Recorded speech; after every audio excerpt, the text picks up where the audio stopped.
Hey guys, it's Nick the Booksmith. Welcome back, welcome back. I promised I would show you the book that I am working on, and it's nearly finished, not all the way, but I promised, and so here we are. So I guess let's do that first. It's a pretty large book. I think it's a little over 11 inches by 9-ish, somewhere around there, somewhere in that general vicinity. It is leather bound on the spine and corners, and then the closure also is the same black Moroccan goatskin. The textile that is on the middle part here is a faux batik crackle that I did, and I'll show you in a little bit how I got this. I haven't tried it twice, so if it's reproducible, I don't know. So if you guys try it out, let me know. And that's on the front and the back. And then the border on the corners and the spine are strips of brass that I have aged. You see that?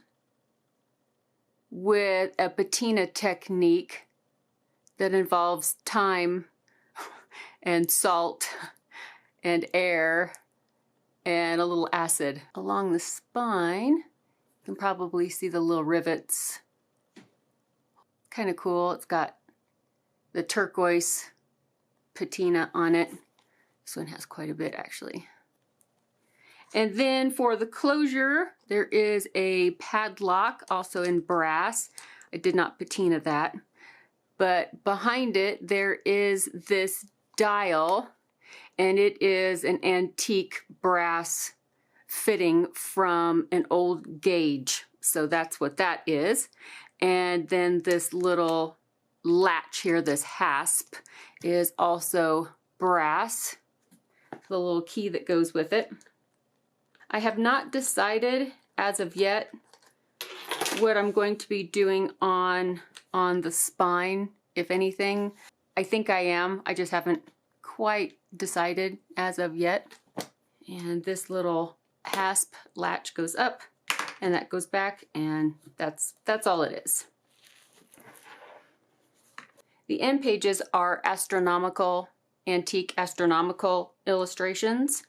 So let me just put in a little bit of context here so you'll understand the book, because it's kind of abstract.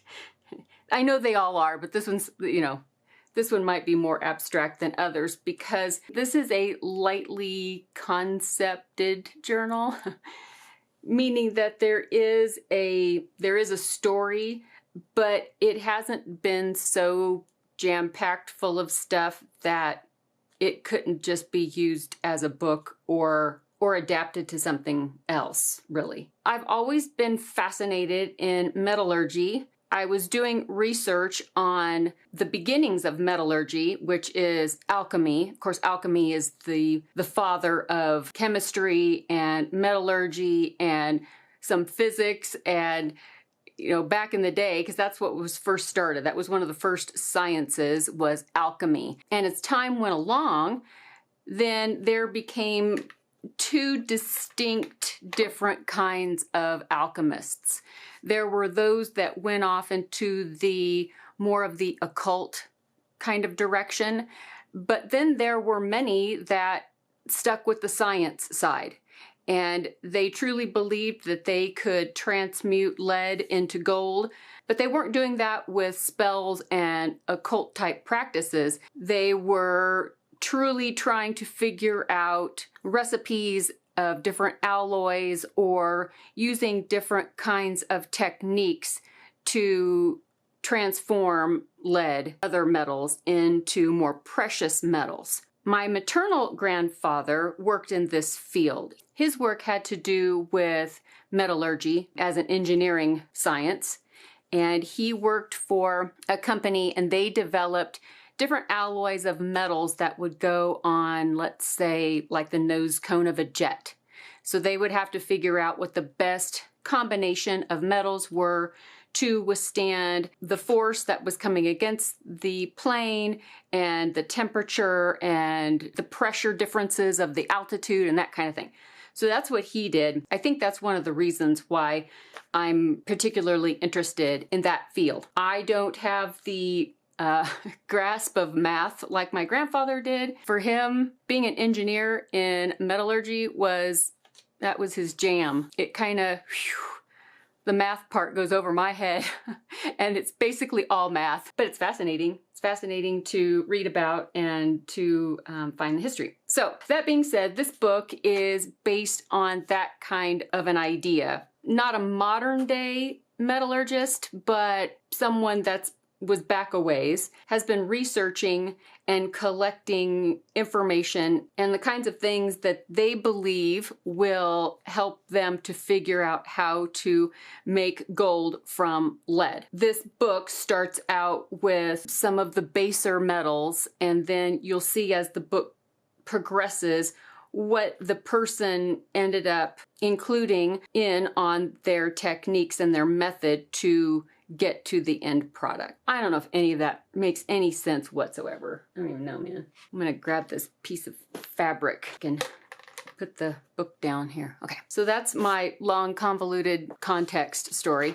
So you're gonna see a lot of images and illustrations that have to do with math and science and that kind of thing. And there is grid paper. So early on, this is some of the baser metals, some samples that are added on to this page, some bismuth and some copper and some nickel and some tin. But there's a lot of just writing space as well. And now we start to get into some of the new elements that are going to be included. Not just math, but other things. This is a page from an actual alchemy book from the 16th century. As you can see up at the top, the title is To Separate Gold or Silver from Other Metals. Code symbols here are meant to signify the scientist that had this book was writing in code so that in case somebody came across his research journal that they wouldn't be able to figure out what his notes were. And there's going to be maps. I love this map. I think it's amazing. It's of London in, I think, 1888 or something. It's got streets and, oh, it's just cool. It's just super cool. I love this map. And some more grid paper. There's another sample of metals there. There are some shadows of some gears. Try to skim through the blank pages.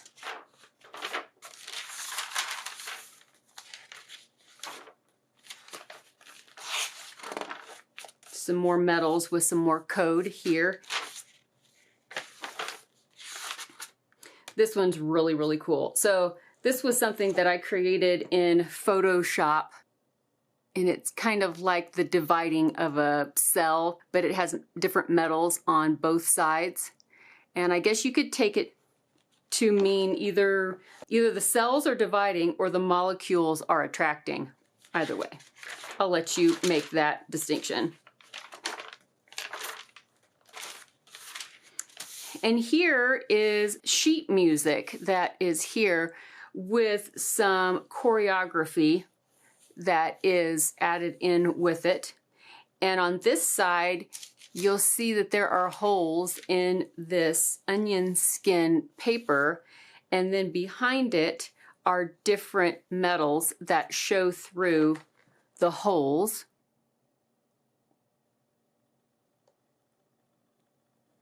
In that paper. So when we turn the page, you see the different metals along here, but it's definitely a pattern like Morse code, but it has to do with the music. So now the scientist is starting to incorporate not just recipes of an alloy. He or she is figuring out that sound waves have something to do with it. While transmuting one metal into another, perhaps it needs to be subjected to different sound waves. The internal clock mechanisms. This one is a chart for the composition of different alloys, and I have added samples along that list of metals. It's just paper glued to paper. And I used some of that cool alcohol ink tape. There is a map of Paris, a chart of different decimals for the math. Just the math they're working on. This is another page from that book from the 16th century, and this one is like how to make a smelter. So kind of a neat illustration. And this is on Lotka paper. It's very cool. It's more textured on one side than it is on the other. It's nice and smooth on this side. As you can see, it prints rather beautifully. I ran this through my laser printer is what I ran this one through. But I will put a link down below to this Lotka paper. It's a nice substitute for like parchment or something like that. It's a little bit more rustic, a little bit more primitive. I think it's beautiful, just beautiful. Some ledger note paper. This is a warehouse tag that I aged, and this is a little paper clip that I made out of some of that metal that I patinaed. And this page folds out, probably too far. And this has more code on it and more samples of metal. This is a graphic design that I created in Photoshop, and it kind of represents electricity that has been harnessed in a way that it can create the gold. So there's a little scrap of gold in the middle. Like I said, a lot of this is open to interpretation. It's not a hard and fast rule about what everything must be. This is just some hanging file folder. There is a chart about carbon under certain degrees of temperature, and so I have some little samples there. This is from an old textbook, like really, really old. I thought the equations were beautiful, so I added that in there. Astronomical illustration, some more code down here.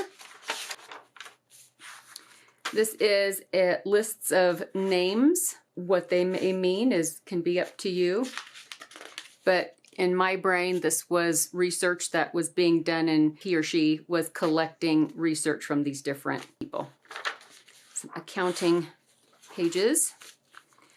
This is a compilation of pages from that old alchemy book, and then some other things.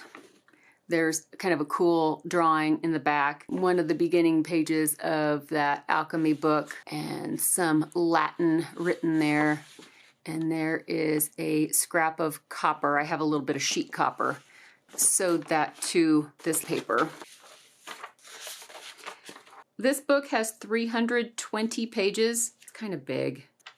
And another sample of metal. I haven't done a flip through in forever. Kind of a neat spherical diagram, and because there were different moon phases, I added in the metal onto some of those moon phases as little circles of samples of the metal.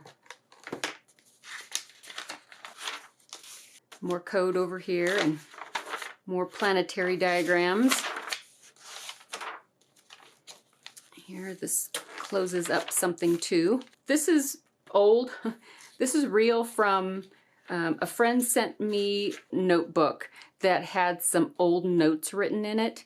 And so I left the old staples on and everything, so I don't want anybody to hurt themselves. It's kind of sharp. But I've added samples of metal onto the notes that were taken on this ancient paper.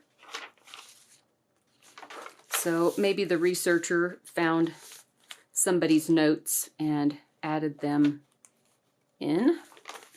Another one of those tags. Grid paper. I love that tape. Code and another sample down here. And here's another one of the pages. And this is compass that is powered by magnetic forces. So hints about the research is still developing. Clock face with on the inside a dial from a ship's throttle. But you'll see lots of ghosty diagram images that aren't super clear. They're kind of faded and just a hint of them is there. So they could definitely be written over the top of. And this is super cool, and it's written in French, so I know it's some sort of an electrical conductor of some sort, but because it's written in French, I don't know. But I thought it was really cool, so I printed it out on this big old paper, added it in here as a folding out element, little interactive fun page. Some crackle effect on that page. And this is also from that alchemy book, and it has the metals that we were looking at before and a list of them, and it talks about gold, a method to obtain gold, and then it goes into gilding, transmutation of metals, permutation of lead into silver and iron into copper, and this one's about transmuting silver into gold.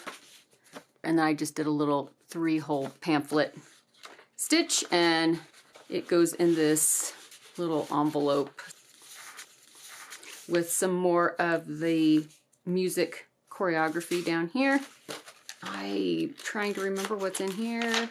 Nothing. I was gonna say, I don't think there's anything in there, but it's got a really, really cool old paper clip that's old and rusty and will probably give you tetanus. Now we're starting to get into different wavelengths that have to do with color and ultraviolet light. So now we're getting into subjecting these metals not just to sound waves, but also different types of light. Some more diagrams there.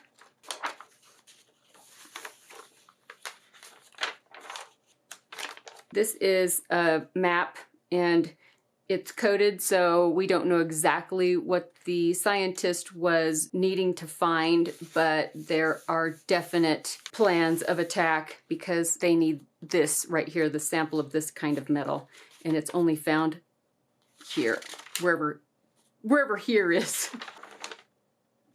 There's some more code, although it's Greek. So it's Greek to me, but I know others can read it. Some more sheet music with the drawn-in choreography. I love the old Latin as it's written. These are phases of the moon, the different gravitational pulls that go between the Earth and the moon. That has something to do with it as well. And so does this, whatever this is. There's a sample. I'm running out of time on my camera. It's going to die on me. Here's some math that is taped in because it was important, apparently. This is a nice big slide pocket. And then when you open it up, these are pages from an old textbook that I don't even have the whole textbook. I just had a few pages from the map section in the back. So that got added in there because you never know. This is for a compass. You see the drawing here for the compass. And we're getting close. The gold is almost pure. Love that. Just a piece of tape. Kind of cool though. A little bit more textbook paper and some code, some final clues. And then on the 8th of February, there was success and gold was made. Yay! Good going, metallurgist, you did it. And then here is the back. So this is a slide pocket here. And this is a leather pocket on this side. I dyed this textile and I dyed into it just kind of a neat design that means something to this scientist, but I don't know what it means. This cool paper here, this was just a yellow manila file folder, but if you look close, so do you see how it kind of looks like parchment? I got some stains by Patty Pockets on Etsy. I was able to kind of paint it on. It's the consistency of like pancake syrup. It's kind of like that, and that color too. Huh. It doesn't smell like pancake syrup, but I painted this on and it creates this vellum, almost shiny, but not shiny.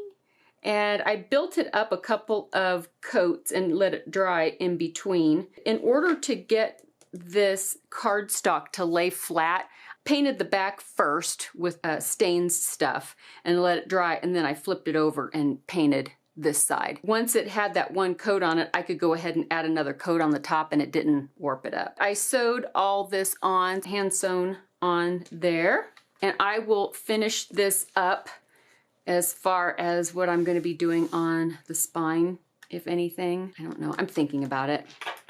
And then I'll probably put it up for sale. Hope everybody is doing well. I hope 2021 is treating you all right.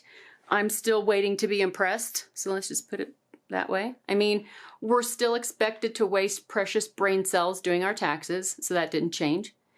Netflix continues to ask me if I'm still watching. Yes, I'm still watching. It's like it doesn't even know me. We've met. And perfume commercials are still just as annoyingly ridiculous as they've always been. I don't know who makes these commercials, but nobody likes them. So if you are a perfume commercial designer, writer, director, nobody likes them. We all think they're just annoying. There's my 2021 pet peeve: taxes, Netflix, and perfume commercials. Perfume commercials always seem to make my list of pet peeves, along with strapless wedding dresses and what was the other one? There was another one in there. I can't remember what it is now. We had a discussion a few times about my pet peeves. But I'm allowed to have them, and they mean absolutely nothing to anybody but me. But everybody has their pet peeves. Everybody has that list of things that just like, ugh, over it. So you can add perfume commercials to your list if you want. Okay, I'm gonna go. I'm gonna go and stop holding you hostage. For those of you that have asked, I'm actually feeling pretty good. I think the medicine is working, and there's some other things that have come up, but I don't have any definitive answers on that yet. So I don't want to freak anybody out. So I'll just wait till I get some professional review on that, and then I'll let you know. I hope everybody has a great day, and I love you all, and I'll see you really, really soon in the next video. Bye, guys.